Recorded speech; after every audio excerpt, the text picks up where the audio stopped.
Ok. Estão me ouvindo bem? Está me ouvindo todo mundo? Então, gente, boa noite, né? A gente está aqui novamente, aqui no canal da PCE. Hoje a gente está trazendo aqui um personagem que veio até nós de forma bastante interessante, né? Pelo contato do Ateu Informa, o Pedro Ivo, e a gente vai discutir um pouco sobre a questão do fundamentalismo religioso e a luta antirracista. Para começar essa conversa, né, apresentando um pouco o nosso entrevistado, o Renan Santos. Primeiro, ele não é do MBL, como o pessoal estava falando aqui, ele não é do MBL, ele é do Movimento Negro, e ele também participa do Partido dos Trabalhadores, lá em São Paulo. E aí é muito interessante a gente ter esse contato com o pessoal, tanto ateus quanto agnósticos, que não sejam só brancos, porque a maior parte dos ateus é formado por pessoal da classe média, pessoal que vive no centro e não na periferia, né? Então é muito interessante a gente ter esses contatos assim com outros movimentos, com outras personalidades, com outros pensamentos, porque cada visão, digamos assim, de uma parte da população, ela pode compor um todo mais acertado. Todos falam no sentido de o seguinte: a minha percepção ela é diferente do Renan Santos, porque nossas vivências são diferentes. O Renan Santos ele vem de uma outra origem cultural, sociológica, etc., que pode complementar a minha própria visão sociológica, cultural, etc. Assim como pessoas trans da comunidade LGBT também podem trazer muitas contribuições para o movimento ateu e também para a melhora, né, da República Brasileira. Então, meu intuito de chamar diversos movimentos, diversas pautas, né, a luta dos LGBT, a luta das mulheres, a luta, por exemplo, das associações de bairro, o meu intuito de trazer essas pessoas é conseguir fazer essa troca de experiências e, mais ainda, criar laços e unidade de ação, porque o objetivo mesmo do movimento ateu deveria ser organizar as pessoas para poder lutar pelos seus direitos. Então, já passando um pouco para a palavra para o Renan Santos, eu gostaria, Renan, que você pudesse se apresentar para o público, qual é a sua formação, o que você faz, como é que é a participação nesses movimentos sociais, a sua participação, né, no Partido dos Trabalhadores também, seria interessante, a questão de São Paulo, etc. Beleza. Primeiramente, Matheus, muito obrigado aí pelo espaço, pessoal da PCE. Boa noite aí para o público. Aqui é Renan Santos, né? Sou professor. Não sou o cara do MBL. Pelo amor de Deus, gente, para com essa piada. Deve ter uns 350 bilhões de Renan Santos no Brasil. Então, aceitem que esse é o meu nominho. Então, eu sou professor, né? Sou formado em História, fiz graduação na Unesp, sou mestre em História também pela Unifesp, né, Federal de São Paulo, e atualmente sou professor na rede municipal de Tatuí. Isso tem uns 10 anos já. Eu comecei em 2015 a lecionar por aqui. Como você disse, também sou do Partido dos Trabalhadores. Eu não sou daqui, né, da cidade de Tatuí. Eu vim para cá por causa de um concurso público que a minha então companheira havia passado. Aí, na sequência, eu passei no concurso público aqui também e ficamos por aqui. As primeiras pessoas que eu conheci aqui na cidade foram pessoas de um movimento chamado Praxis, Movimento Popular Praxis, que é um movimento de jovens aqui de Tatuí que revitalizou o PT. Eu vi, foi no Facebook na época, isso aí era novembro de 2014, tinha me mudado para cá há alguns meses, e aí anunciou um evento, eu falei, nossa, essa galera parece de esquerda, eu estava meio deslocado aqui na cidade, não conhecia ninguém, aí eu fui lá, e assim, existem contradições dentro dos movimentos sociais, assim como existem contradições em qualquer reunião de seres humanos, né, que a gente quiser. Se a gente juntar 10 pessoas para jogar War, vai ter uns probleminha de vez em quando, né? Só que, pô, de modo geral, o que eu posso dizer? Que a galera me acolheu. Nessa época, olha só, eu nem me considerava petista, na verdade, eu tinha muito orgulho. Imagina, né? Bem aquela cultura da Universidade Pública de Humanas, que é a pessoa que, né, sobretudo nessa geração, né, nos 10, olha aquele contexto ali, né, em 2013. Então tinha muito orgulho de falar, não, eu sou oposição ao PT, mas eu sou à esquerda do PT e tal. Tinha bom. Aí, Isso aí ainda tá na de moda, boa. Vai de boa, cola aí com nós tal. E aí, com o tempo, eu passei a admirar muito essa rapaziada que eu tô falando aqui do PT de Tatuí. Inclusive, se eles assistirem isso aqui em algum momento, eles vão assistir porque eu vou mandar para eles. Um abraço para o Eduardo, para o Kelvin, para a Carol, Maiara, né? Esteja em paz, finada Maiara, saudosa, nossa grande amiga também. Era uma meninada, quando eu cheguei aqui, eu tinha 25 anos. A molecada tinha 18. E a molecada, eles basicamente reconstruíram o PT aqui na cidade. A imagem do PT estava no chão, justamente por causa da onda de antipetismo que naquele momento estava numa crista, né? Não é que eu acho que é importante, assim, talvez muita gente mais jovem não saiba disso, mas o movimento de 2013 ele não nasceu de extrema direita. Não foi desde o início que veio um monte de gente com a camisa da seleção representava necessariamente um movimento fascista. Esse movimento ele foi cooptado pela extrema direita, certo? Esse movimento de 2013 estava tudo muito difuso naquele momento e assim, eu acho que hoje, olhando retrospectivamente, eu consigo entender que o antipetismo, que é anterior, né, a essa organização aí desse movimento que a gente passou a chamar de bolsonarismo, o antipetismo ele ajudou, ele é um dos substratos, você me entende, desse movimento de extrema direita que ganhou força, que se organizou no Brasil da última década. Enfim, agora já passando a palavra novamente, eu não podia deixar de mencionar então que o PT ele foi muito importante aqui até mesmo para minha socialização aqui, mas eu como me considero um animal político, foi através dessa inserção, primeiro no movimento social Praxis e depois no próprio PT, que eu passei aqui a me organizar e a pauta do movimento negro ela veio muito naturalmente para mim e através dessa militância também aqui na cidade eu acabei conhecendo outras lideranças, inclusive que não são do partido. Isso é um pouco aí da minha trajetória. Valeu? Foi muito bom você me falar sobre essa questão do antipetismo, porque a gente tem visto, né, alguns comunicadores da internet, principalmente o pessoal que se auto-intitula comunista, fazendo uma linha auxiliar para esse antipetismo, no sentido de tentar utilizar esse antipetismo para poder se colocar em evidência, né, na mídia, etc., nos debates. Pessoal como o Jones Manuel, como o João Carvalho, Humberto Matos, o Gustavo Galo Fato, o Ives, todos eles têm em comum essa questão de eu sou mais esquerdo que o PT.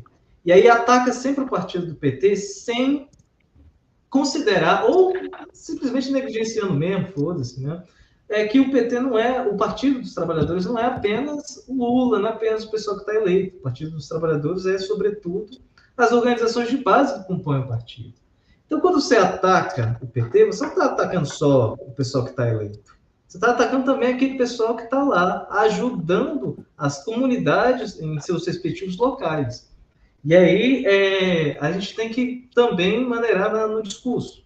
De fato, o PT teve alguns problemas. Você teve um mensalão, você teve o petrolão, você teve aquele esquema lá de tentar, para ter governabilidade, né, um certo parlamentarismo de coalizão, etc. Você tinha que ceder muita coisa para o pessoal do Centrão, que, na verdade, ideologicamente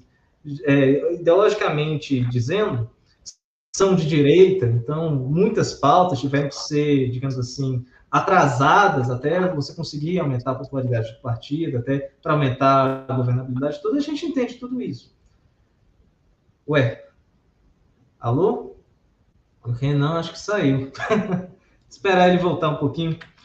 Então, voltando aqui, né, a fala, é muito importante a gente desmistificar o antipetismo, principalmente pelo fato de que o antipetismo também é um ataque à esquerda no geral. Não é apenas ao PT, à social-democracia, ou uma visão de política que está baseada no jogo burguês. Ataca também o próprio interesse da população brasileira, ataca também o próprio interesse dos próprios comunistas. Né? Já voltou. Oh, desculpa, cara, caí. Eu não sei mexer direito no StreamYard, eu queria dar uma olhada nos comentários, aí eu saí da live. Eu nem vou meter uma mentira, falar que caiu a internet. Não, fui mexer aqui, caiu. Não, mas eu estava pegando a sua visão. Quando eu deixei de te escutar, você estava falando que o PT realmente teve problemas e teve o caso do mensalão, e que precisou tomar atitudes ali para a governabilidade. Se você quiser continuar daí, por favor, desculpa. Voltando, né? Certo. E aí, tudo bem, né? A gente tem que entender que política ela tem dessas coisas, que a política não é só, digamos assim, defender o seu interesse a todo custo. É também um jogo de compromisso, é também um jogo de negociação, é também uma toma lá da cá. A gente tem que entender que política, inevitavelmente, é isso. Porque em política são vários grupos organizados em torno de seus próprios interesses que estão se enfrentando para ver quem vai conseguir pautar, né, o Estado, né, o aparato estatal para poder formular políticas públicas. Então, a gente tem que saber que o jogo, normalmente, ele se joga muito baixo. Mas, mesmo assim, o PT não é um dos partidos mais corruptos. Na verdade, se a gente for elencar, né, PL, PP, né, o antigo DEM, que agora acho que é União Brasil, né, alguma coisa assim, esses partidos de direita, de centrão, são os mais corruptos sempre. E aí, o PT tomou uma atitude que eu acho que poderia ter tomado outra, eu não sei, eu não sou político, eu não estava lá para poder decidir, de tentar, digamos assim, corroer a base do Centrão através da luta contra a corrupção, né? Porque eu acho que era a maneira mais correta. É o que estão fazendo hoje. Hoje o PT está jogando muito certo, né? Quando usa a Polícia Federal para poder encontrar os esquemas que estão associados a figuras do Centrão, como o assessor da Arthur Lira, né, recentemente, né, está sendo alvo da PF, etc.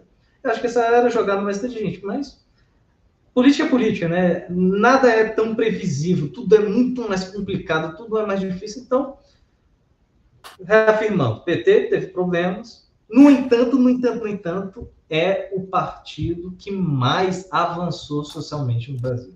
É o partido que mais, digamos assim, diminui a desigualdade no Brasil. É o partido que mais combateu a pobreza no Brasil. É o partido que melhor organizou a classe trabalhadora. Organizou melhor que o próprio PCB, que o PCB, nas suas intrigas, na sua associação junto com a União Soviética, enfrentou racha atrás de racha, sectarismo atrás de sectarismo, dogmatismo atrás de dogmatismo, que o impediu de cumprir o objetivo primordial, que não é ideológico. O objetivo primordial é organizar a classe trabalhadora. Isso exatamente. Na década de 80, pode falar. Sim. Exatamente, Matheus. Eu não me sinto assim com a responsabilidade de vir aqui ter que defender o PT, de todas as acusações, mas é importante pontuar algumas coisas. Por exemplo, sobre corrupção. É só a gente perceber, assim, é empírico isso, não é uma questão de opinião, de eu acho, eu acredito.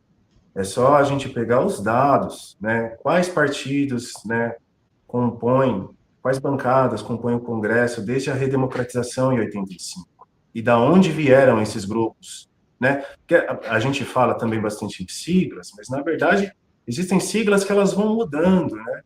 Hoje, por exemplo, eu acho que o União Brasil é o que era parte do PFL, que volta mais para trás aí é o Arena. E assim, são os mesmos clãs, na verdade, os mesmos grupos políticos que estão aí há gerações.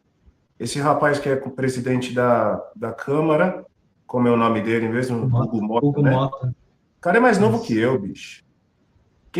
Como que ele subiu lá? É igual quando você olha um jabuti em cima do poste. Você tá vendo ele, você não sabe como ele foi parar lá em cima, mas você sabe que ele vai cair a qualquer momento. Mas ele tá com essa instabilidade por causa da inabilidade dele. Ok. Só que, assim, quem o Hugo Mota representa? Quais interesses, quais grupos? Né? E quando a gente fala de centrão, na verdade, a gente está falando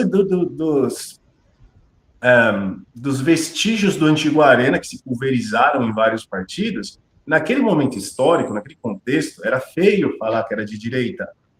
Então, aí todos esses partidos passam a se autodeclarar centrão. O PP nunca foi centrão, meu querido.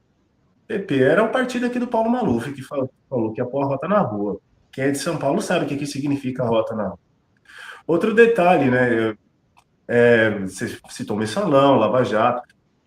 Uhum. Eu não tenho provas, não teria como eu ter essas provas, né? Mas, assim, a impressão, eu e vendo de fora, é que isso é uma manutenção de um sistema que já deveria existir ali previamente.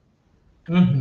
Eu acho que é um pouco inocente a gente acreditar que o PT estruturou todo um esquema de corrupção envolvendo grandes bancadas que representam clãs que estão ali há gerações e também mancomunados com empresas como Odebrecht, Camargo Correia, Andrade Gutierrez, entre outras, que já estavam aí desde os tempos da ditadura ou antes, fazendo obras faraônicas, né, ganhando concessões, sabe-se lá como. Então faz mais sentido eu achar que o PT é a raiz de tudo, e engraçado também que o PT, ele que estruturou tudo isso, só que para esses outros partidos serem os maiores beneficiários, você entende? Não tem... Isso não, esses argumentos do PT igual à corrupção, eles não aguentam 10 minutos de trocação com a realidade. Isso é verdade. Agora, sobre o antipetismo de esquerda, é importante a gente separar o joio do trigo, né? Você citou alguns comunicadores de esquerda radical aí, e a gente sabe que existem diferentes níveis, inclusive, de aprofundamento, né? Existem aqueles que são mais estudiosos, existem só os repetidores de argumento, existem aqueles que sabem modular o discurso, né? Quando está falando para um público, fala uma coisa, quando está falando para outro público, fala outra coisa. Mas o que chama mais a minha atenção, uma coisa que eu aprendi observando essas tretas no YouTube nos últimos anos, que eu tô aqui, eu sou meio velho, eu tô aqui desde que tudo era mato. Eu tô aqui desde o vídeo do Pirula sobre o gafanhoto lá, vi os vídeos do Yuri, não sei se você lembra dessa. Nossa, ciência, né? Isso, na verdade, né? Tropa dos Lanternas Verdes, de matemática, Clarion do Antigo Testamento, quando ele ainda não era um doidinho liberal. Isso é dessa época, mano. Então, eu percebo quando eu vejo determinadas estratégias de comunicação para minar um grupo, para se fortalecer, para crescer aquela... A gente acaba tendo ali um pouco de... Vai tendo uma malícia, né? Vai aprendendo a enxergar certas coisas. E é um disso. Existe entre essa galera da esquerda radical um discurso bem afinado para tentar compor ali uma narrativa de que não tem solução na institucionalidade, a não ser eles próprios. Isso é verdade. Eu acho que eu consigo resumir essa ideia com uma frase feita que o João Carvalho gosta bastante de falar. Eu, por mim, a solução do... abro aspas, né? Ele fala que, por ele, a solução do país era uma guerra popular prolongada. Não, sei lá o maoísta mais maluco. Lá aí o maoísta mais maluco que segue ele deve dar pulos de alegria quando ele fala isso. Mas, já que não dá para pensar isso agora, vamos fazer direito à eleição. E se todos nós nos juntássemos, camisinha da amizade. Isso. Até aí, brother, sem problema nenhum. Até o momento em que você começa a perceber existe uma espécie de linha editorial que tem o objetivo de tentar minar o governo. Como se tudo que o governo fizesse fosse você tentar... não é muito diferente do que o Estadão faz. Ou a Veja. Eu nem sei por que a galera fica brava, porque, de fato, é muito perceptível. Talvez não seja perceptível para quem está dentro dessa bolha, dessa nuvem, mas a gente que né, entende um pouco mais e consegue enxergar essa dinâmica, inclusive com o tempo, como ela vem se desenvolvendo, os gaslightings, as mudanças né, de narrativa, fica muito óbvio o que está sendo feito aí. Mostrar aqui uma coisa, deixa eu ver se eu consigo.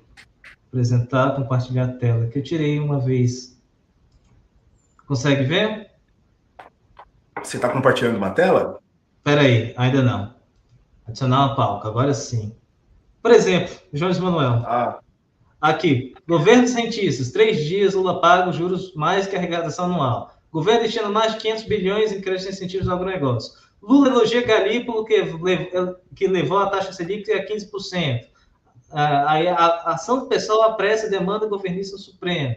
Aí tá aí. Olha só, quantas notícias são só sobre o PT. E é o tempo todo falando, o PT faz um governo liberal, o PT ele está a serviço dos banqueiros, o PT ele tem uma pauta que, na verdade, não ajuda a classe trabalhadora, é o tempo todo, é o tempo todo, é o e tempo todo. E assim, tá mais do que na cara que o Jones Manuel só quer tirar a cadeira do outro para poder sentar nela e fazer a mesma coisa, porque ele não vai ter força para fazer isso. E mais, o Jones Manuel ele não tem base social, ele não tem movimento, ele não tem partido. Ele vai tentar agora o PSOL. O filho da puta ainda vai pegar outro partido para poder se eleger. Não tem nem a hombridade de procurar legalizar o seu próprio partido para poder ser eleito por ele. Então, ele não tem uma base social, ele pratica um populismo um imbecil de criar um inimigo. O inimigo agora não é só o Bolsonaro, é também a esquerda que está tentando lutar no próprio Estado, nas próprias instituições, né? E aí tudo isso me leva a crer que esse pessoal realmente é perigoso. Perigoso, e a gente deveria ficar um tanto em alerta contra eles, né? Porque o bom, objetivo deles não é organizar a classe trabalhadora. O objetivo nunca foi isso. Que é o objetivo dos comunistas. O comunista de verdade, organiza a classe trabalhadora de industriais. Eles não estão fazendo isso. Matheus, eu posso falar uma parada especificamente sobre o Pode? Jones? Pode. Eu conheci o Jones Manuel através daquele podcast Revolu Show, né? Uhum. Foi um momento bastante importante, eu acho, né? Estava ali, de fato, um momento de polarização, um momento de descrença muito grande nas instituições. Eu vou falar sobre um outro momento que parece muito recente, né? Mas a gente olha, já tem mais de 10 anos. Como a institucionalidade no Brasil, ela é como se fosse uma massa de modelar.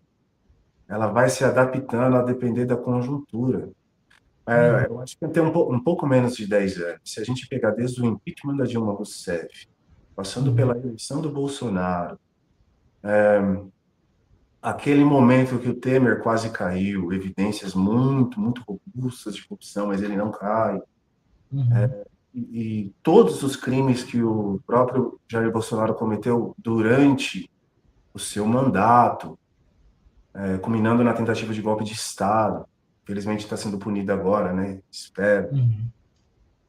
A gente percebe como a institucionalidade no Brasil ela é falha, de fato, ela tem seus limites, de fato. A Dilma tomou um golpe de Estado. O Lula sofreu um processo de lawfare, que impediu ele de concorrer às eleições. O Uhum. Bolsonaro cometeu crimes eleitorais na campanha de 2018 e assim por diante. Só que qual é a solução? A gente precisa, né, aí existe algumas discussões de qual seria, né, a solução. E eu não vejo, de fato, eles oferecerem uma alternativa plausível muito diferente do que o PT oferece. O Uhum. PT ele deixa muito claro o que qual é o projeto. É fortalecer as Uhum. instituições, e aí, a partir do fortalecimento dessas instituições, a gente conseguir criar aqui uma base para fazer um projeto de país, um modelo de sociedade mais igualitária, ter relações internacionais sem uma relação de subserviência. Agora, o Uhum. mais importante, a gente não luta contra forças abstratas. É importante entendermos que existem forças hoje no Brasil que não querem. A gente não está falando de revolução socialista. Existem forças hoje no Brasil que elas não se importam se o trabalhador vai ter qualidade de vida. Existem forças no Brasil hoje que elas almejam a maximização dos seus lucros.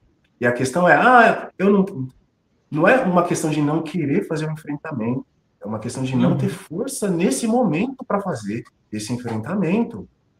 E se a gente achar que vai medir força, vai perder e vai cair. Sem motivo para derrubar a Dilma. Quando ela, né, porque está nesse contexto também alguns enfrentamentos que ela tentou fazer. Mas a institucionalidade ela já se modula para derrubar um governo legitimamente colocado. Agora, imagina uma tentativa de radicalização das ações. No outro dia o governo cai. Com a imprensa batendo palma, concordando com os militares, com o exército, com a bancada do agro, não é nem a bancada, né? Com essa classe social, né? A gente fala muito do agro. Quem é o agro, né? Afinal de contas, né? Será que as famílias, é até uma curiosidade que eu tenho, eu confesso que eu já fui atrás disso. Várias famílias de grandes latifundiários brasileiros são descendentes dos antigos escravocratas. Outras dessas famílias são muito ricas, mas sequer são agricultores. Eles arrendam para empresas agrícolas, né, grandes empresas, conglomerados, inclusive às vezes até internacionais, mas que não são proprietários de terra. São empresas que arrendam terra de proprietários que têm essa terra, têm todo esse poder por causa de relações que são estabelecidas aí com o poder desde o tempo colonial. Então a gente está falando desse nível de desigualdade nesse país, mas esse pessoal, ele tem poder. Hoje, o que é possível fazer, eu acho que hoje, é alertar a população. É o papel que nós estamos fazendo aqui nesse momento. Isso é parte do processo de organização. Né? Eu me pergunto, assim, eu vejo, você abriu, né, o Farol Brasil aí, é muito óbvio, nítido, perceber que tem uma linha editorial voltada para atacar o executivo. Quando a gente tem um parlamento que é literalmente inimigo das pautas da classe trabalhadora. Não era para esse canhão comunicativo estar voltado contra o Congresso, contra o parlamento, que existem esses muito mais indícios. Existem muito mais indícios de conchavos desses grupos com as burguesias, inclusive internacionais, mas com os clãs aristocratas locais. São eles, não é o PT. Por que não atacar, então, o inimigo? Essa vontade de falar, eu faria melhor que o PT, eu faria melhor que o PT, mas eu acho que isso também encontra um certo limite, sabe? Acho que chega uma hora que esse discurso também, ele não cresce mais. Acho que isso aí está batendo no teto. Mas, para mim, porque chega uma hora que essa nudez desse rei, ela fica muito evidente, o que está sendo feito, essa distorção. A Veja, a Jovem Pan, etc., elas fazem a mesma coisa, mas elas se sustentam justamente por elas reproduzirem o discurso que a burguesia quer. E agora o Jones está falando para quem? Está falando para meia dúzia de menino. São números grandes no YouTube, mas na rua, cadê? E ainda tem um fator pior. E essa é até uma crítica construtiva. Eu não duvido que esse pessoal possa melhorar. Mas eu não estou aqui para criticar eles também, não. Eu não sou. Eu tenho, inclusive, é importante, eu não posso. Eu estou fazendo isso até por honestidade, na verdade, mas porque eu não posso meter uma marra aqui, que eu sou o cara do PT de Tatuí. Não sou. Não sou. O pessoal que é muito mais ativo no diretório que eu e tal. Sobretudo o Eduardo Salum, o Kelvin, que é o nosso vereador aqui. Eu até faço parte do diretório, mas eu não me sinto. A questão é o seguinte: eu não me sinto na responsabilidade de ter que defender o PT, mas é muito fácil pontuar e perceber essas distorções, né, nas narrativas e quais intuitos elas têm. E até acrescentaria um problema pior no caso do Jones, né, que é a associação dele com o pessoal do PDT e do pessoal que se auto-intitula trabalhista. Né? na verdade, tem uma visão, assim, mais ou menos populista lá Vargas, no sentido de que você vai eleger um homem forte, que vai fechar o regime, e esse cara forte que vai fechar o regime vai dar direitos aos trabalhadores e vai industrializar o país. Basicamente, parece ser esse o projeto do Jones, não é um projeto tipicamente de esquerda, tipicamente marxista, no sentido de você ir organizando as bases, associação de moradores, associação de bairros, o próprio pessoal da religião, o pessoal LGBT, o pessoal do movimento negro, o pessoal que está lá nas indústrias, o pessoal que está nos sindicatos, o pessoal que está os professores. Eles não fazem isso. O Jones não tem esse objetivo. E aí a gente fica nessa situação.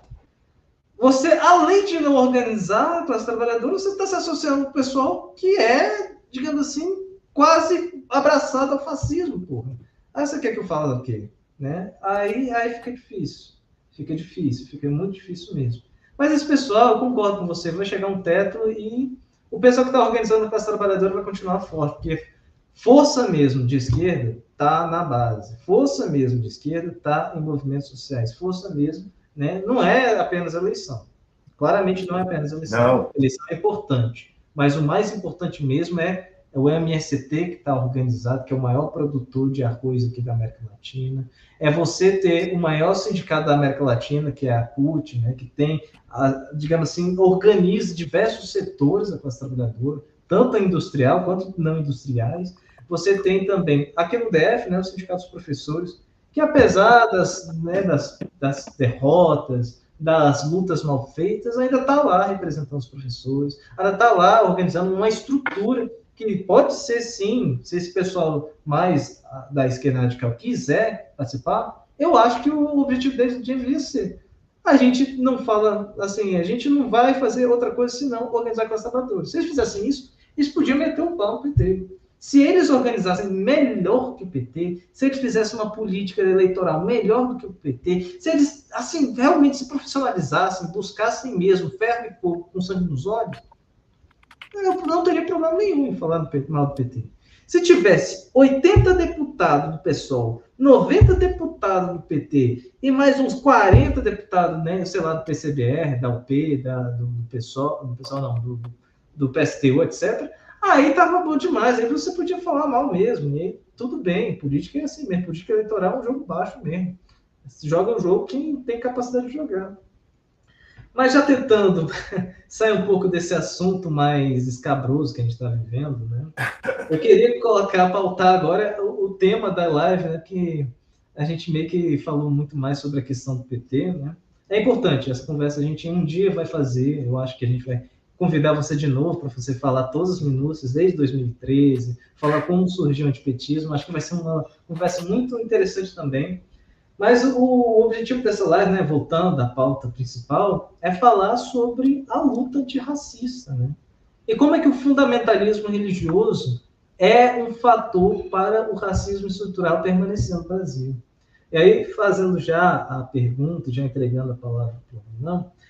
Renan, você, assim, a gente sabe, né, pela história, como a religião foi importante para a construção, né, da inferioridade racial, né, frente aos europeus.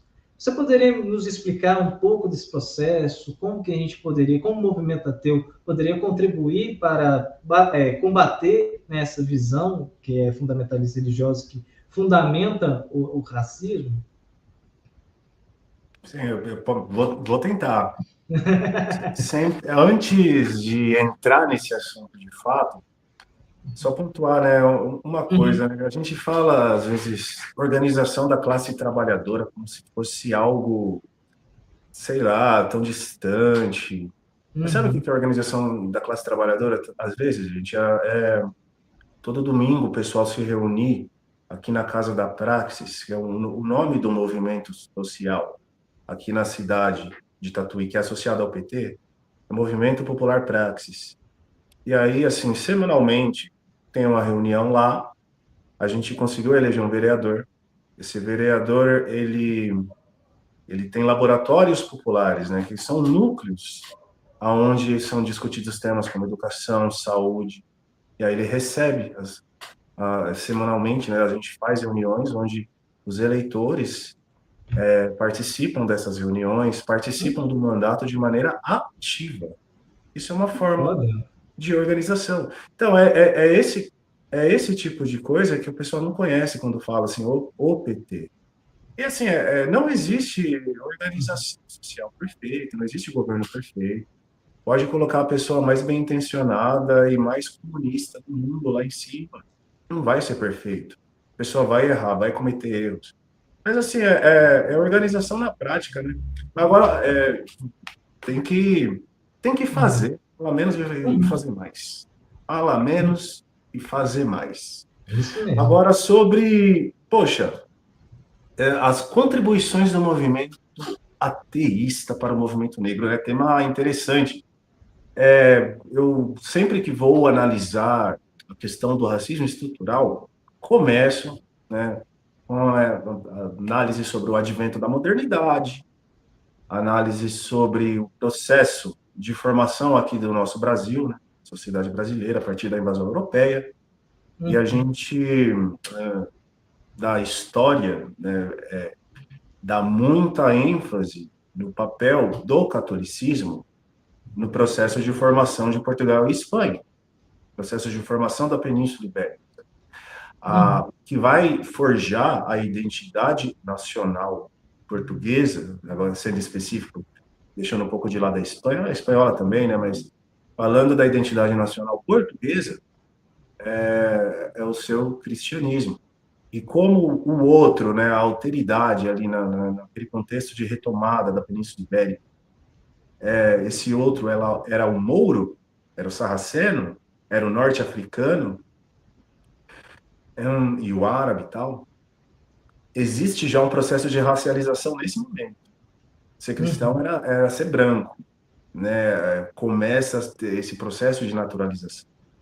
Veja bem, todas essas, né, essa mentalidade, ela não é exatamente uma determinação. Não estou falando aqui que logo todos os cristãos eles achavam que não tinha outras raças cristãs. Não, não é isso. Mas começa a ter essa naturalização, essa associação em Portugal e na Península Ibérica, né, de modo mais amplo. E aí, no século XV, nesse contexto da retomada da Península Ibérica, havia, entre setores ali da monarquia portuguesa, um projeto, né, ainda dentro de um espírito cruzadístico, de retomar todo o norte da África. Tenta imaginar o mapa ali da região do Mar Mediterrâneo. Eles queriam sair de Portugal, né, tomando Marrocos, do norte da África, até chegar no Egito, tal, Jerusalém, Terra Santa. Essa era a meta, ainda dentro de uma mentalidade cruzadística de ideia de retomar as Terras Santas, etc. E aí, nesse contexto, o Papa Urbano V, em meados do século XV, não vou me lembrar a data aqui exatamente, mas é meados do século XV, 1400 e parará, 50 e poucos. Ele vai, né, lançar uma bula papal, na qual ele autoriza Portugal a tomar as terras e escravizar mouros, sarracenos e demais inimigos de Cristo. E aí é nesse contexto que Portugal passa a explorar o continente africano no século XV. Existia ali uma certa divisão de interesses, uma certa dicotomia de interesses. Existia o grupo que era mais voltado à nobreza, o grupo mais vinculado à nobreza, que estava com esse espírito cruzadístico e esse interesse de firmar ali uma guerra permanente contra os estados islâmicos do norte da África, até a retomada da Terra Santa. Tinha isso como projeto principal. Mas também existia uma burguesia interessada em fazer o périplo da África, né, por motivos econômicos, né, para conseguir encontrar talvez uma nova rota para as Índias.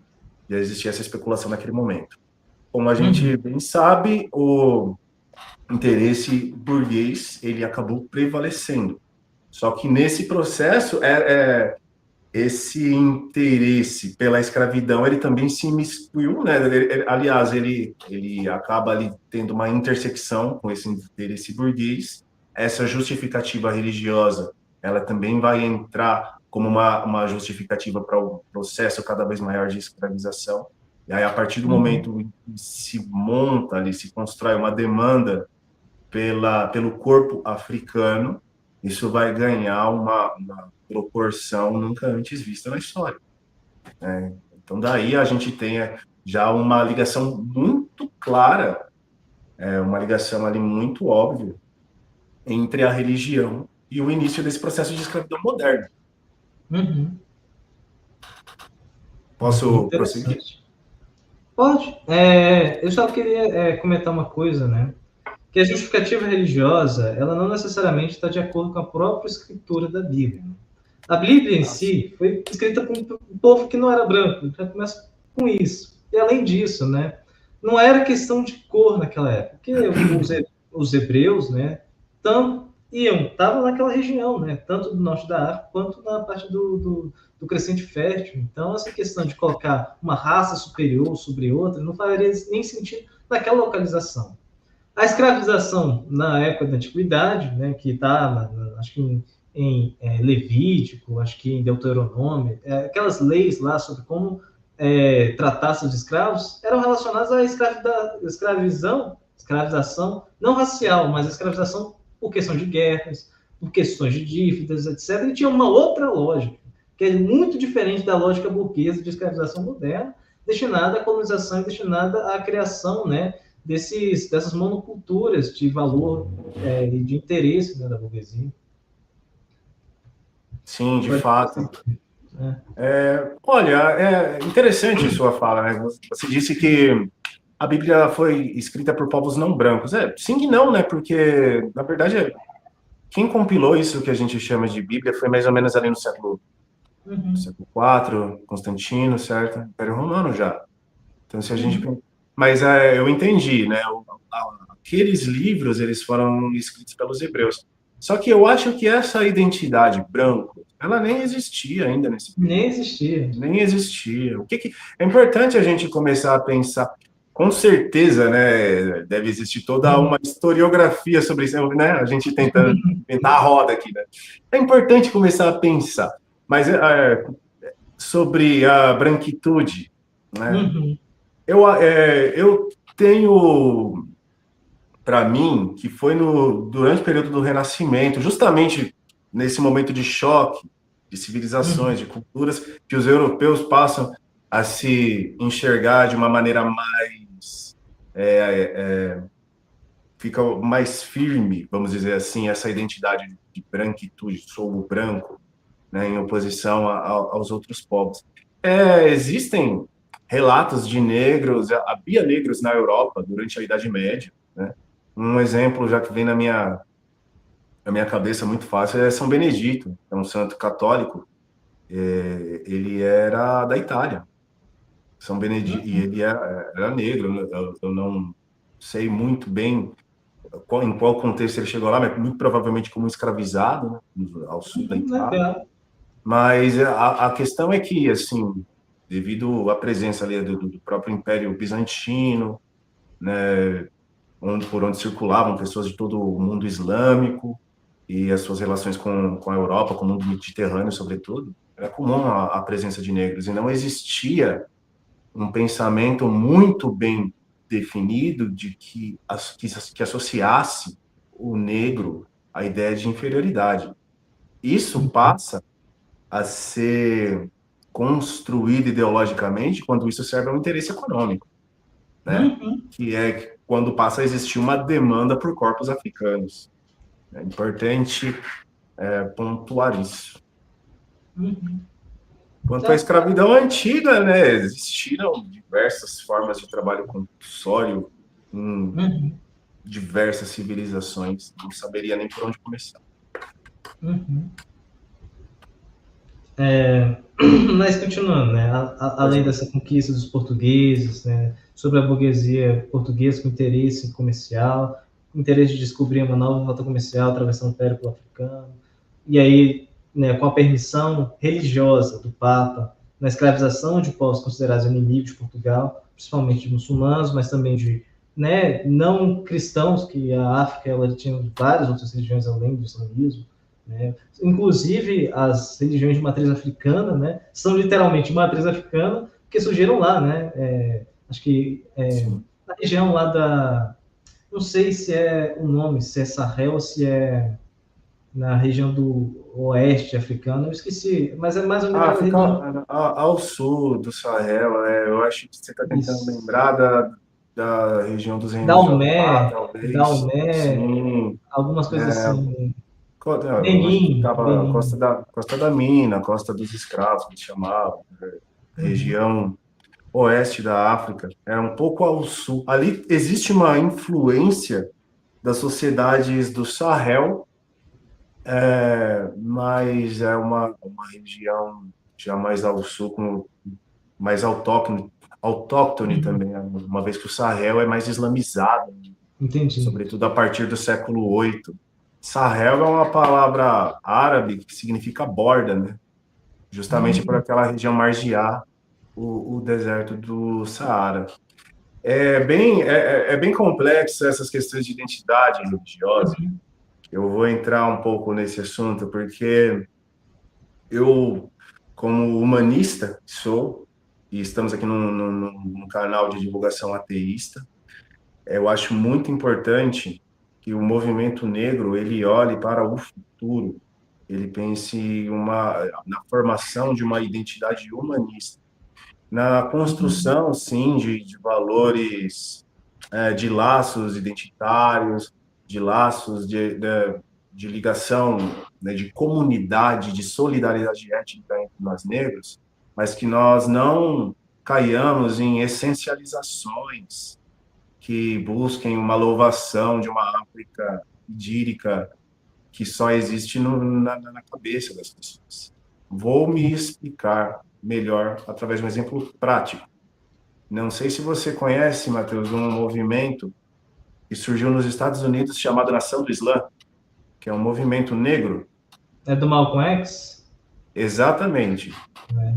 Malcolm X, não sei se o público tem essa consciência, né? Mas assim, o Malcolm X ele surge como uma figura extremamente agressiva, né?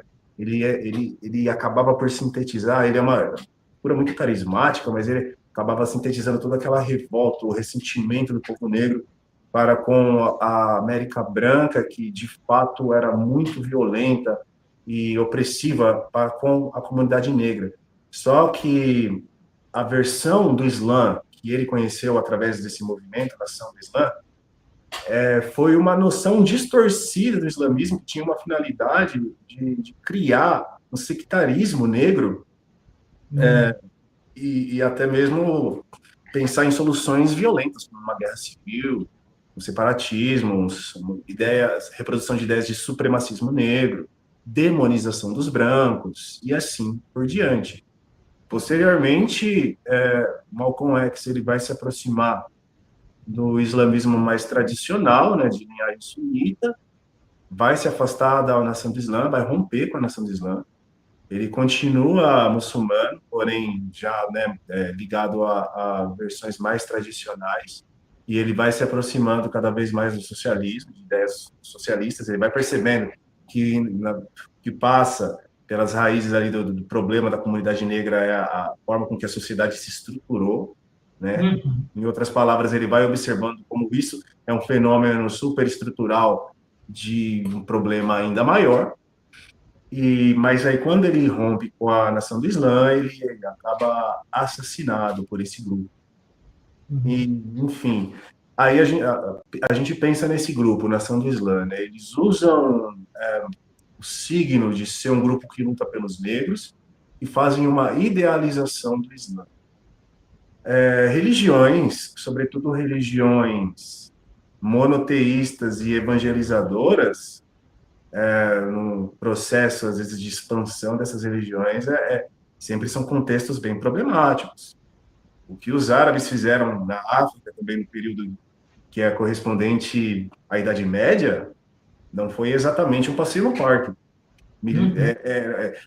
A real é que, assim, grandes rotas de escravizados, elas passam a ser estabelecidas em África pelos árabes.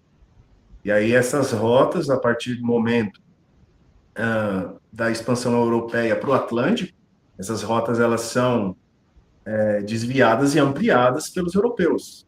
Mas o início do tráfico, de um tráfico sistemático de escravizados, ele não começa com os europeus em África. Existem várias engrenagens ali, várias pecinhas do capitalismo que elas foram construídas pelos árabes, né? Se a gente parar para pensar, né? Cartas de Uhum. crédito, e a escravidão negra, ela também passa por Uhum. aí, os árabes. Então é bem problemática também essa questão do Islã, mas Uhum. religiões tradicionais africanas, o que a gente pode falar sobre isso? O respeito ele vem em primeiro lugar, mas e ao mesmo tempo respeito às tradições, mas eu apoio sempre que a gente defenda uma educação iluminista, uma educação científica, Uhum. né, e que cada vez mais as religiões, sendo bem poliana mesmo no meu pensamento, certo?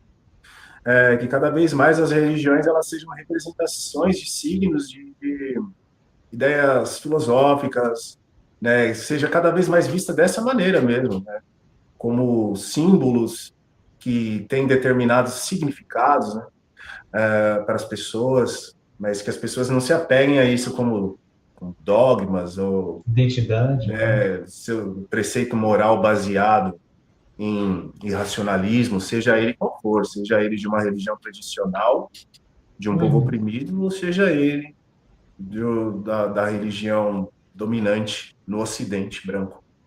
Uhum. Muito interessante, assim, eu gosto muito dessa visão. Assim, eu sou um pouco mais radical, né? Eu acho que o futuro mesmo, o futuro nós deveremos abandonar as religiões, uma forma de socialização, uma forma de criação de valores, uma forma de criação de, digamos assim, uma espécie de, né, alento metafísico para a questão da morte, para as grandes questões, etc. Eu acho que, assim, meu desejo, minha poliana, era ter uma sociedade cada vez menos religiosa e cada vez mais científica, no sentido de buscar sempre fundamentar suas posições, não através da fé, mas através da razão, através da experiência, através do método científico, através, né, de um discurso racionalmente embasado. E aí eu sei que não é sobre impor, né, o ateísmo para ninguém, não é sobre você fazer uma guerra cultural a lá, sei lá, que nem o cara lá da Alemanha tentou fazer, o Bismarck. Sim. Não é sobre isso, não é sobre você, digamos assim, dizer religiões são de coisa de gente burra e nós devemos atacar a gente burra. Não, não é sobre isso, não. Há vários espantalhos, né? Por exemplo, minha mãe mesmo estava falando que a gente que está organizando os ateus é um bando de desocupado, que se faz isso é porque nós queremos construir uma igreja, e construindo uma igreja nós queremos, né, pregar a palavra do ateísmo, e aí Ixi, através de... mas é exatamente isso que a gente quer. E qual o problema? Não, mas não é só isso. Aí ela fala que os ateus não deveriam se organizar porque nós não acreditamos em nada. E se nós estamos organizando, é porque nós queremos fazer proselitismo. Eu falaria o seguinte, assim, tá, mãe, beleza, a senhora tem alguma razão. Mas não é só isso. A organização do movimento ateu não é apenas, digamos assim, de proselitismo de construir uma igreja, de construir uma assembleia, né? Uma reunião de pessoas que pensam igual e que vão, né, tentar propagar essa visão política. Não é só isso, é também uma questão de defesa da democracia. É também uma questão da defesa das instituições democráticas e a defesa da classe trabalhadora. Por mais que você associe primeiro essa visão de que nós temos que mudar as ideias, não. A luta dos ateus não é mudar as ideias que está dentro da cabeça das pessoas. É também uma luta material, uma luta objetiva, uma luta na realidade, uma luta em dizer, existe a questão do aborto, a justificativa para impedir que o aborto ocorra até 3 meses, até a formação, né, do sistema central nervoso, é religiosa. é pura e simplesmente religiosa e nada mais. E isso acarreta várias consequências sociais para a vida das mulheres, até na questão da saúde pública mesmo. E aí, há lutas mesmo na sociedade que só não são vencidas por causa de argumentos fundamentalistas de uma determinada visão religiosa. E essa visão religiosa deve ser combatida.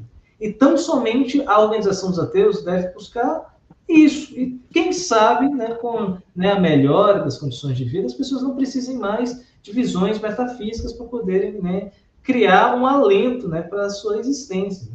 Existem várias formas assim de conseguir ter significado na vida. Não é necessário assim, a existência de deuses. E aqui não é uma questão de intolerância em relação a religiosos. A gente não deve promover isso. Inclusive, como o exemplo que foi dado aqui pelo Renan, sobre o Malcolm X e esqueci o nome. Fugiu agora. Nação do Islã. A nação do Islã, em relação a outras visões de movimentos negros. Não é para criar uma visão sectária. A gente vai criar apenas os ateus, e apenas os ateus com essa visão podem se reunir na nossa igrejinha. Não é sobre isso. E aí a gente tem que ver também o objetivo político do ateísmo. O ateísmo como objetivo político, primeiro, nós somos um fenômeno muito recente. Não existiam ateus mesmo, antes de existir método científico, antes de existir, por exemplo, o iluminismo, antes de existir, né, esse conhecimento todo que foi acumulando-se aos séculos. Existiam algumas, digamos assim, algumas visões não teístas já, existiam, por exemplo, né, os atomistas da Grécia, você tinha alguns atomistas, inclusive da Índia, que eu não vou lembrar agora o nome, né? Havia visões até um pouco laicas assim, na antiguidade, mas ateísmo mesmo, no sentido de não existência de deuses. O mundo ele se autoconstrói sem a existência de algo superior à própria realidade, é um fenômeno muito recente. Nós temos menos de 200 anos, se for cravar mesmo, de existência. E aí, como é uma organização, né, de um grupo muito recente, a gente ainda não desenvolveu uma identidade social de luta política mesmo. Houveram, digamos assim, os positivistas, houveram os pessoal que seguiu o Saint-Simon, né, os socialistas utópicos, e houveram os comunistas, que de fato esses sim eram ateus organizados com objetivo político, mas que parece que hoje em dia nem isso mais eles querem, né, defender, né, tendo em vista... Depende, não é porque meia dúzia de caras na internet fala nós somos os comunistas que eles passam a ser o comunismo. Né? O que Marx escreveu está escrito lá, o que Lenin escreveu está escrito lá. Se os caras 100 anos depois eles estão falando que eles são Marx, são Lenin, mas estão falando o contrário do que os caras falaram, o nome disso enfim, né? Como assim, cara? Eu falo que eu torço pro Corinthians, mas aí eu torço pro São Paulo, é bem esquisito, entendeu? Porque eu vejo, Matheus, eu vejo o marxismo como um desdobramento do ateísmo mesmo. Sim, aliás, um desdobramento. E eu não estou falando exatamente o marxismo como um fenômeno político, eu estou falando até mesmo o método, né, marxiano de análise da realidade, a gente chama de materialismo histórico dialético. Isso é um desdobramento da premissa de que a matéria ela antecede a consciência, certo? E a vida, o universo é resultado de interações da matéria. Então, assim, você parte daí, e aí vem todo o resto, assim. Sim. O Pedro falou isso tantas vezes que fica até já fácil, né? A gente fica fácil. assimilando, né? Mas, enfim, né? Leiam, né? O Engels, aí todos os vídeos, vejam do Pedro, que ele fala mais detalhadamente sobre tudo isso. Mas eu acho que a gente tem duas lutas para ser feitas. Pragmatismo, cara. É importante ser pragmático. Onde a gente está, primeiro a gente tem que olhar onde a gente está e a gente tem que ver onde a gente quer chegar. A gente está à beira de uma sociedade realmente teocrática. A gente tem de cair numa sociedade com características teocráticas. Porque a besta fascista que se organizou no nosso país nos últimos 10 anos, ela tem um componente religioso muito forte. E hoje eles são muito mais. Eu não estou falando simplesmente, na verdade, dos religiosos, eu estou falando de fundamentalismo religioso com objetivos muito nítidos de intervenção na política. É nesse domínio, né? É nesse contexto que nós estamos. E aí eles estão ali mancomunados com, né, os grupos que a gente convencionou chamar de centrão, que na verdade nada mais são do que representantes das antigas oligarquias, que a gente estava falando agora, aquilo que há de mais linha dura, dos restolhos do antigo regime militar, esses militares que vieram para tentativa de golpe com o Bolsonaro, setores da burguesia que acabam vendo ali no fascismo uma oportunidade de conseguir explorar cada vez mais fortemente a classe trabalhadora. É nesse contexto que nós estamos, na iminência de tomar um golpe de Estado. Eu estou muito, cara, muito surpreso e feliz com a maturidade que a nossa república atingiu. Nem mesmo os Estados Unidos eles conseguiram, né, frear, né, o avanço anti-institucional que aconteceu lá. E nós estamos, por enquanto, conseguindo. Mas a gente tem que se manter vigilante, antes de mais nada. Porque esses grupos eles são muito poderosos. Né? E aí, de repente, para outros grupos que são poderosos também, que hoje não estão fechados com eles, mas são pragmáticos, para eles mudarem de lado, é muito rápido. Eu vi isso acontecer em 2016, né? De repente o PMDB, que era a base do governo, deixou de ser base. Assim, virou assim, ó.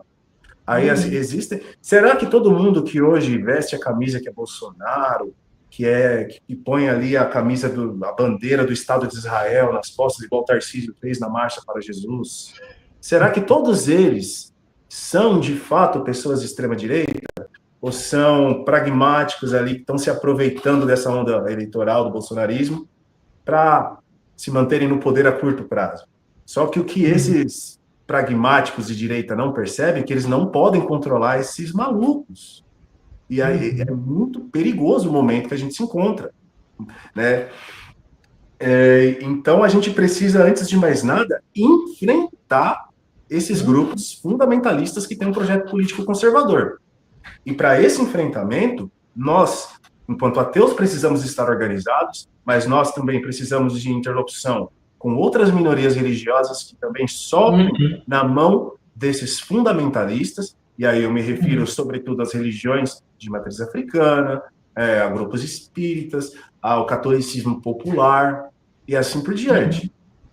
Mas também, mesmo entre grupos cristãos, dessas religiões majoritárias, sejam elas pentecostais, neopentecostais, outros tipos de protestantismo, o próprio catolicismo, devemos identificar aliados dentro desses grupos, aliados em prol do quê?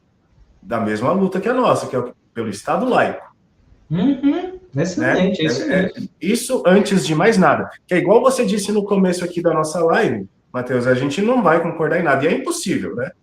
Ninguém concorda, nem eu concordo comigo mesmo o tempo todo. Às vezes eu penso negócio de manhã, à tarde eu estou pensando outra coisa.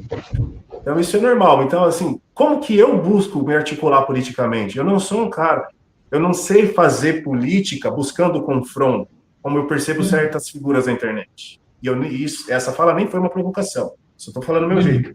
Meu jeito de fazer política é o seguinte: eu vou sentar com você e vou falar, quais são os seus valores, né? Se o cara não for fascista, se o cara não... Porque daí não tem diálogo com essa galera também, né? Até liberal dá para conversar, tranquilo. Claro, cara. Não dá para ser mal. Por exemplo, ele, antes de virar libertário de esquerda, ele era um cap, mas mesmo assim, ele tomou um jeito e ele está desenvolvendo uma luta pelo ateísmo com a gente. Ele sempre está aqui no canal. A real é que muita gente já busca se encaixar embaixo de uma determinada chave, de um determinado signo, cedo demais, sem nem tanto conhecimento para isso. Então, eu nem levo isso tanto em consideração. Eu pergunto para a pessoa quais são seus valores, né? O que você defende, o que você gosta, o que você repudia. E aí, conhecer a pessoa, eu falo, e ó, isso aqui, eu discordo de você. Por enquanto, a gente não vai precisar debater sobre isso, mas no momento que a gente precisar debater, a gente vai também, eu vou estar do outro lado. Importante você saber. Mas, ó, tal coisa, a gente concorda, vamos junto nessa luta aqui.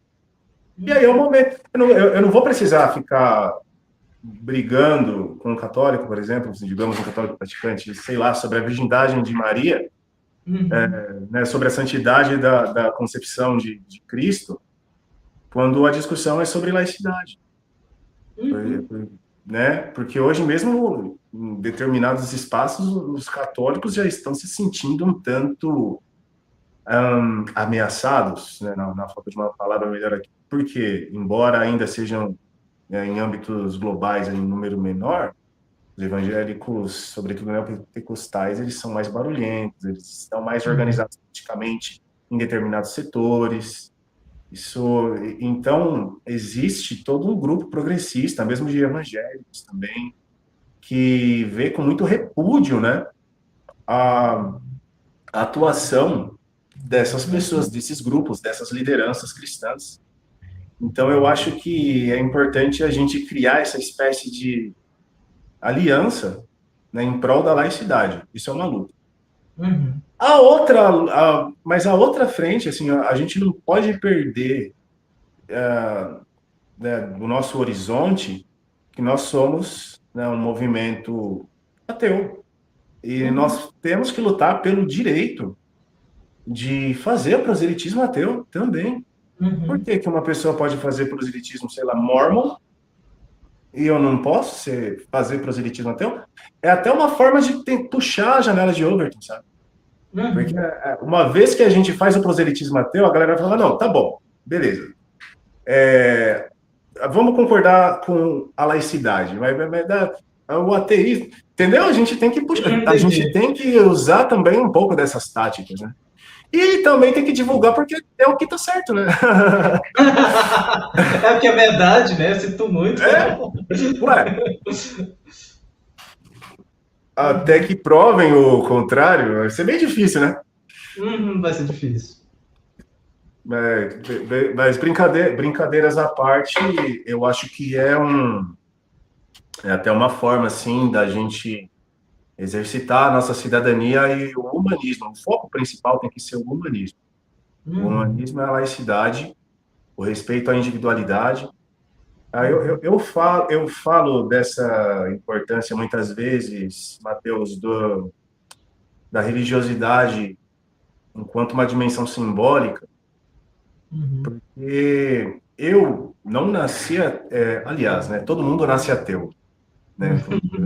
Já ouvi um pessoal falar isso, todo mundo nasce ateu, as pessoas depois se tornam ateístas, né? A gente nasce ateu, aí a gente é sociabilizado dentro de uma determinada cultura que vai colocar uma religião na gente, aí depois a gente entra num processo, depois para desconstruir isso ou não.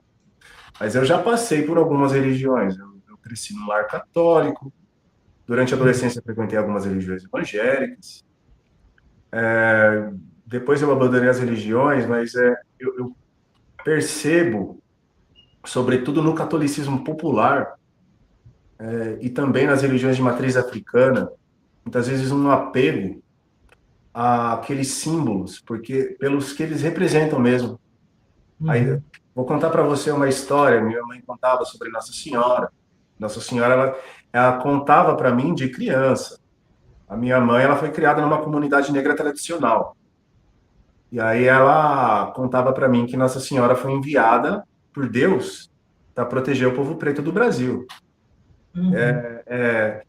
Eu não sei quem contou essa história para ela, né? Mas ela contava aí que, tipo, por isso que... Aí ela explicava, é por isso que tem tantas Nossas Senhoras. A Nossa Senhora Aparecida é uma representação preta. Aí ela me ensina, olha só que noção de tolerância legal. Ela já me ensinava que Deus era Tupã e era também Olorum, e que, na verdade, Deus ele representa a ideia da bondade, né? Sabe a ideia nietzschiana de que o cristianismo é o platonismo para as massas, né? Hoje eu faço até essa associação, né? A ideia de bem, né? Mas a minha mãe, na simplicidade dela, ali ela está dando uma lição de tolerância, de você conviver com o diferente. Ela não aprendeu a religiosidade de uma forma sectária, de dizer assim, a minha religião é melhor, as outras é o demônio. Não, ela tem uma visão, tipo, pô, se a religião ela leva a pessoa a fazer o bem, e minha mãe nem é uma pessoa religiosa, mas eu só estou demonstrando para você como que dentro de uma sociedade até secularizada, esse pensamento religioso ele pode se diluir em formas menos agressivas para nós ateus e de outras minorias, né, quando o assunto é convicção religiosa. Sacou? Saquei. Eu concordo. Eu acho também, assim, uma forma, assim, de convivência, a gente tem que aprender a conviver de forma democrática. Eu acho que essa é a questão. A gente pensa muito ainda numa forma, digamos assim, autoritária, no sentido de que você tem uma visão hegemônica e essa visão ela é hegemônica, no sentido de que você não pode ser diferente daquilo. Só que conviver com o diferente essa é a essência da democracia. Conviver com o diferente é algo que, assim, é uma lição pedagógica que todos os movimentos sociais devem aprender. Também é uma lição que os ateus devem aprender também. Existem muito ateu babaca, a gente sabe muito bem disso. Existe intolerância em todo tipo de grupo. Assim, o ser humano, ele é imperfeito. Independente do grupo que ele pertence, vai haver, né, digamos assim, esses desvios de caráter, desvios de, digamos assim, de ética, mas o sentido da minha fala é dizer que, por mais que a gente queira um futuro diferente, que a gente não queira um futuro que existem essas formas de opressão, tanto a forma do capitalismo, quanto a forma da religião, quanto a forma da sexualidade, tanto a forma como, por exemplo, da questão do gênero, a gente sabe que a gente vive num sistema social com imperfeições. Mas buscar melhorar ela de forma democrática, aprendendo a conviver com o diferente, acho que essa é a melhor solução, porque nós temos visões parciais, todo mundo tem uma visão parcial. Eu tenho uma visão parcial, digamos assim, determinado, é um determinismo mesmo, pelas minhas experiências e pela minha localidade, de onde eu estou na sociedade. Eu sou de classe média, eu não sou negro, eu também não sou branco europeu, eu sou uma mistura, assim, mas predominantemente branco. Eu, digamos assim, né, além de ser classe média, estudei em universidade, estudei em escola privada, passei recentemente no concurso, eu vou trabalhar no meu emprego. Então, eu não sou, digamos assim, eu não tenho a visão, por exemplo, de alguém que veio da periferia. É impossível ter, eu não tenho a mesma vivência. Da mesma forma que eu não tenho a vivência de uma mulher, ou de uma mulher trans, ou de uma mulher negra. É impossível eu, digamos assim, traduzir a experiência dela para mim, porque eu teria que sentir isso na pele. Mas quando a gente, convivendo com o diferente numa associação, ou seja, se reunindo com gente diferente, essas experiências, essas diferentes experiências, podem constituir um todo social que é capaz de resolver problemas sociais. Então, essa necessidade da democracia de conviver com o diferente, de ter essa alteridade, de ter essa busca, né, de convívio, de comunicação, de troca de experiências, eu acho que é a única forma mesmo para a gente revolucionar o sistema social que nós vivemos. O que é socialismo? É a abstração? Socialismo é o quê? É o regime do Stalin? É o regime que aconteceu durante Lenin? O que é socialismo? Socialismo é superação do capitalismo. O que é isso? Eu acho que a superação do capitalismo só é a partir da democratização mesmo de todas as esferas da vida humana. Então não é sobre eleger um líder supremo que vai lá de cima e vai decidir por tudo e vai resolver tudo na canetada. É sobre a população, as próprias pessoas decidindo seus próprios destinos. Isso que para mim a forma mais pura e mais democrática de viver em sociedade. A melhor forma de sociedade para mim é essa, em que as pessoas retomem o protagonismo de suas próprias vidas. E isso só pode só acontecer de forma democrática. Essa é mais ou menos a minha visão. Eu concordo muito com você. Ah, perfeita. Sem sem ressalvas, amigo.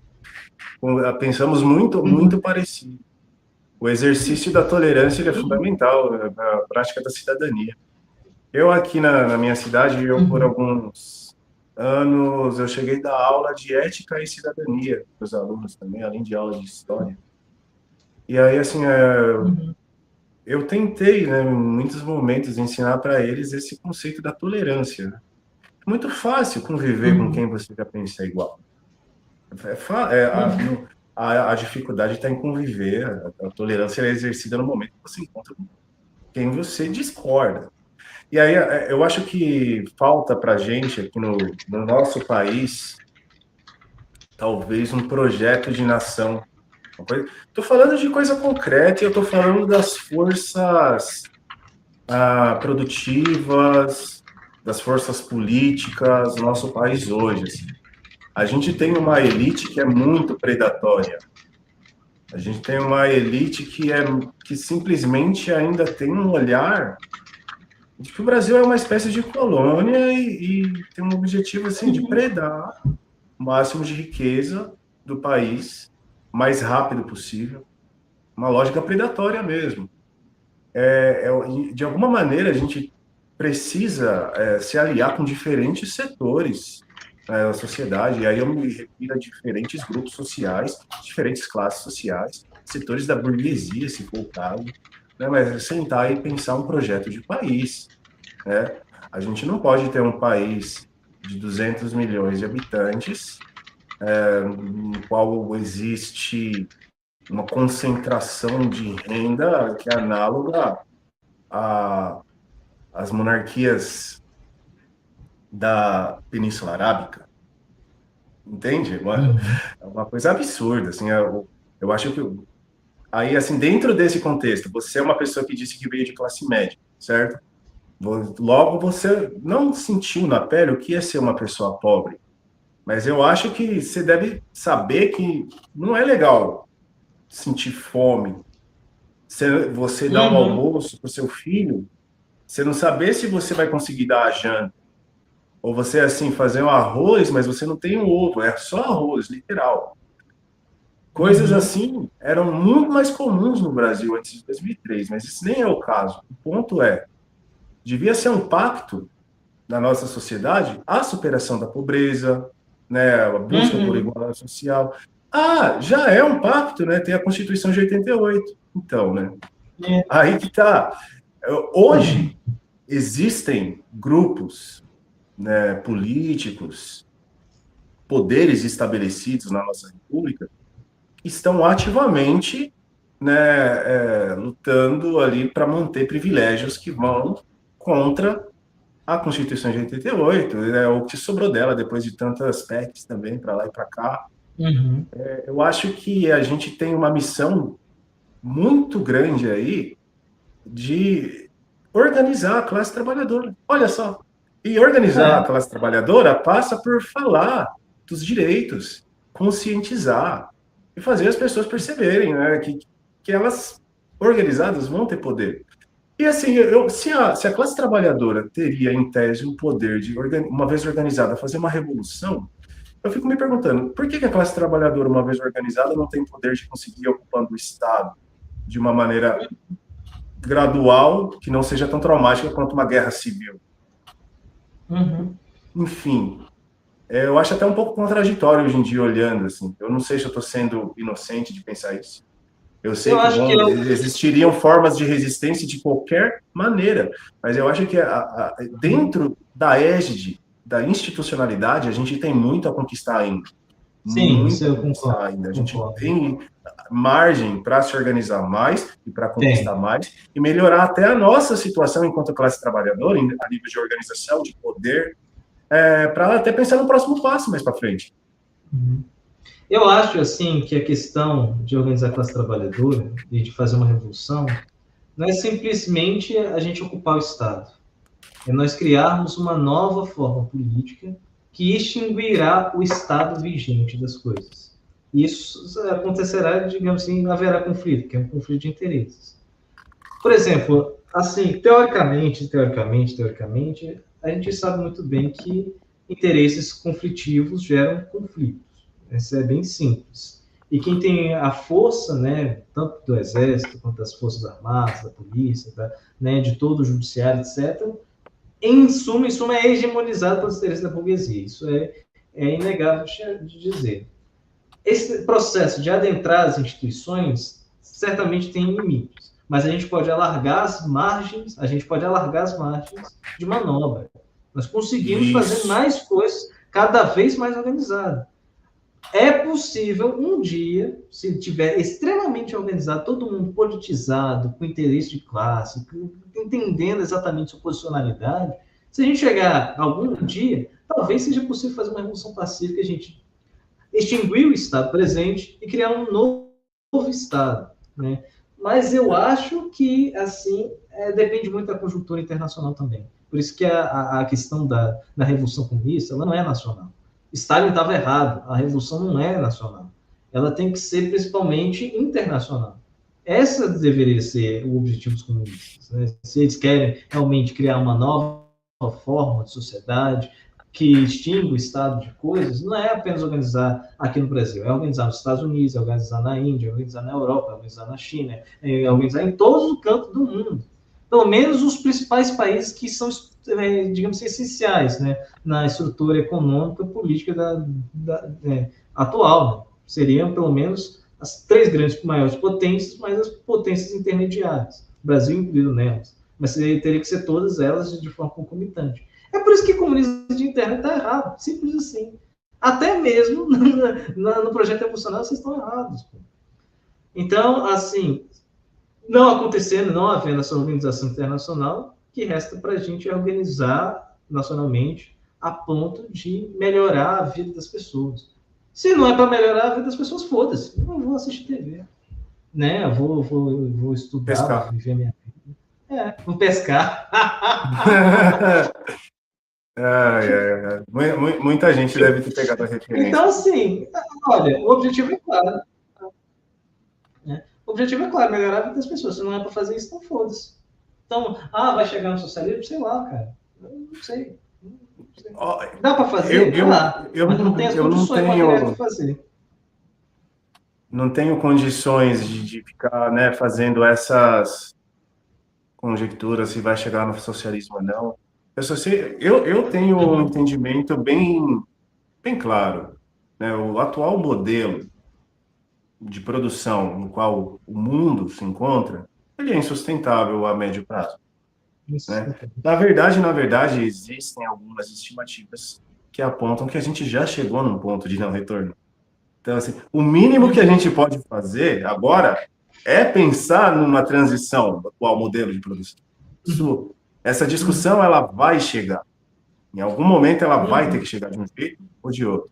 Porque os recursos, eles irão se exaurir, essa forma de produção, ela vai se exaurir, até devido às características internas dela, que, né, gera né, uma tendência de crises e quebras. Então, essa discussão, ela também é importante, ela está posta, mas não necessariamente dentro desses esquemas, dentro desses modelos que são discutidos na internet. Eu acho isso tudo tão pueril. Mas, preguiça.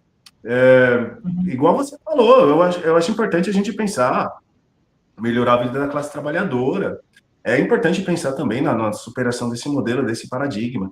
Mas a maioria do tempo que eu vejo é oportunismo, na verdade, é usar apenas esses signos como uma maneira oportunista de angariar popularidade, né? Tudo isso dá dinheiro, eventualmente isso tudo gera né, uma capacidade da pessoa se tornar uma figura política e, de repente, olha só, até ser eleito dentro dessa institucionalidade que a pessoa tanto critica. Antes, amigo, Matheus, infelizmente logo vou precisar me despedir, viu, cara? Vamos fechar em uma hora e meia de live daqui a pouco? Sim, era esse o projeto. Esse era o objetivo. Mas antes, eu gostaria só de pontuar outra coisa que tu falou que eu achei interessante, né? É claro que a institucionalidade ela tem os seus limites e a gente vai encontrar limites de atuação dentro das instituições. Só que, paralelamente, o fato da gente ocupar a institucionalidade de determinadas instâncias, sejam elas quais forem, isso dá para nós margem de manobra. Posso explicar isso com um exemplo muito prático, mano. Aqui o Movimento Praxis, trazendo mais uma vez o exemplo da gente em Tatuí. O Movimento Praxis, ele surgiu em 2010 como um grupo de estudos, né, de jovens de classe média, inclusive. Eu entrei nesse movimento em 2014, depois de ter me mudado para cá, como eu falei para vocês. Mas então, prosseguindo, esse grupo de estudos, com o tempo, ele até adotou o nome de Praxis, porque os jovens ali, eles perceberam, não basta a gente só estudar, a gente tem que tentar intervir na sociedade, aquela ideia ainda bem romântica mesmo, né? E aí passaram a participar de manifestações políticas, se identificaram com o Partido dos Trabalhadores naquele momento, né, e viram... No contexto, é importante entender essas coisas, ainda não tinha chegado, estamos falando ali de 2010 a 2013, não tinha chegado ainda essa onda do comunismo na internet. Isso é uma coisa que veio mais forte de 18 para cá. E aí, falando de interior de São Paulo, pessoal, muitas vezes a coisa mais esquerda que você vai ter é PT. Não vai ter nada à esquerda do PT num raio de 100 quilômetros, entendeu? Então, aí no contexto ali, a meninada depois se organizou dentro do PT e, enfim, em 2016 foi feita uma campanha para eleger um vereador. E aí, a molecada trabalhou, tal, sem dinheiro, tal, conseguiu eleger o menino. O vereador mais jovem, Eduardo Salum, vereador mais jovem da história aqui de Tatuí.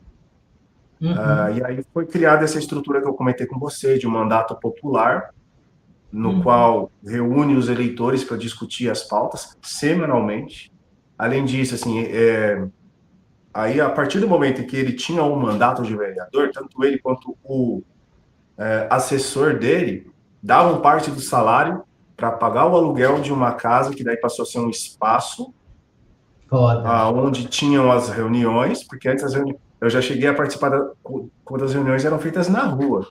Aí depois passou a ter uma casinha alugada, isso aí com o vereador. E aí a gente passou a fazer cursinho pré-vestibular.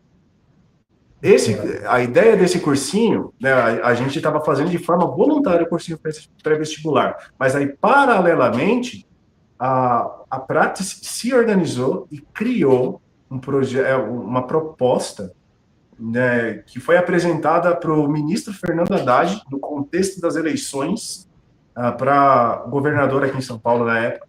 Era uma proposta de criar cursinhos populares que daí fornecesse bolsa para cursinhos populares, né? Bolsa tanto para os professores quanto para alunos, né? Aí o Haddad perdeu a eleição, mas foi convidado para o governo Lula e se tornou ministro da Economia. O Haddad ele gostou desse projeto, nasceu em Tatuí, tá? No Movimento Praxis. Caralho, que foda! Ele gostou desse projeto e aí ele lançou para o Brasil inteiro, é o Cipop. Depois eu posso deixar fixado. Caralho, então, veja só, eu vi nascer a ideia do Cipop, nasceu aqui em Tatuí, a partir de Aí, assim, se a gente conseguiu tudo isso a partir de uma eleição de um vereador, o que a gente consegue fazer com 5 vereadores? E se fosse 15 vereadores em 4 cidades diferentes? E o que a gente consegue fazer com uma bancada de professores lá em Brasília? E assim, então, assim, existe margem para a gente trabalhar na institucionalidade, fazer muita coisa pelo jovem, pelo negro, pela mulher, pelo LGBTQIA+, e assim por diante. Não é fácil, não é romântico, não é sequer bonito, muitas vezes, a institucionalidade. Mas talvez uma revolução também não seja bela, bonita. Às vezes as pessoas não param para pensar muito no que estão falando, no que estão defendendo, né? Normal, uma coisa que eu hoje acho absurdo, mas até há pouco tempo atrás, até eu estava num processo de naturalização disso tudo. Como os crimes de Stalin foram naturalizados pela esquerda. Hoje em dia, pela meme com Stalin. É complicado, para dizer o mínimo.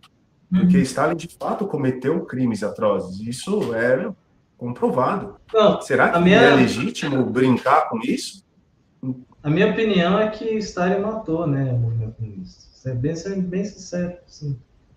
Foi conta dele que o comunismo fracassou. Vamos ser sinceros. Assim. Pelo menos o movimento de Lenin fracassou por conta dele. A gente pode afirmar isso com toda sinceridade. Né? E aí, a primeira defesa que fazem de Stalin sempre mas se não fosse o Stalin, a gente estava fazendo essa live em alemão agora. Eu acho que se não fosse Stalin, o nazismo nem ia ter se instituído enquanto o poder hegemônico na Alemanha, né? Aquela tese do social-fascismo. Talvez se não fosse aquilo... Mas não dá para brincar de história contrafactual, né? Enfim, a história ela aconteceu como aconteceu. Meu amigo, foi... Renan, muito obrigado pela sua presença. Foi uma ótima conversa, adorei. Eu acho que a gente devia chamar esse vereador também, ou outra pessoa do Praxis, assim, um dia, para ensinar a gente como realmente organizar um movimento social. Acho que é interessante também ter essa troca de experiência mesmo, organizativa, dar algumas dicas, dar algumas possibilidades. O pessoal do PT aqui, de Brasília, né, o Chico Vigilante, foi o cara que vai permitir que a gente consiga ocupar um prédio aqui, que um dos nossos associados, o Felipe, ele está conseguindo uma sessão por 10 anos. E aí, por conta do pessoal do PT, aqui de Brasília, que a associação aqui vai poder, digamos assim, já funcionar de forma como uma sede, né? Então, é interessante a gente também falar que o PT também pode ajudar a própria esquerda, no sentido mais amplo, até a esquerda comunista, até os ateus, etc. Então, é isso. Muito obrigado pela sua presença. Quer se despedir, fazer alguma outra observação no final? Só pontuar novamente que você tinha feito um convite no início da nossa fala, que em outro momento eu voltar para fazer uma fala mais específica sobre o PT. Aí eu ia dizer que eu conheço pessoas muito mais competentes do que eu para abordar esse assunto do PT. Seria, por exemplo, o Eduardo Salum, que é a nossa principal liderança aqui em Tatuí, o Kelvin, que é o nosso atual vereador, né, e para contar essa experiência da construção do movimento Praxis, até porque eles estão desde o início do movimento, que foi em 2010, eu entrei em 2014. Eu também, modéstia às favas, eu também ajudei na construção do movimento, nesse processo todo, claro, mas eles estão desde o início, né, então seria bastante legal, e, agradeço demais aí pela oportunidade de trocar essa ideia, né, falar de movimento negro, de ateísmo, Foi um papo muito gostoso, Matheus, eu fico muito feliz. E se quiser conversar de novo comigo também sobre esse assunto ou outro, é só combinar e a gente está aí. Demorou? Beleza. Muito obrigado então aí novamente pelo espaço. É isso. Tchau, tchau. Abraço. Abraço para vocês também. Então, tchau, gente.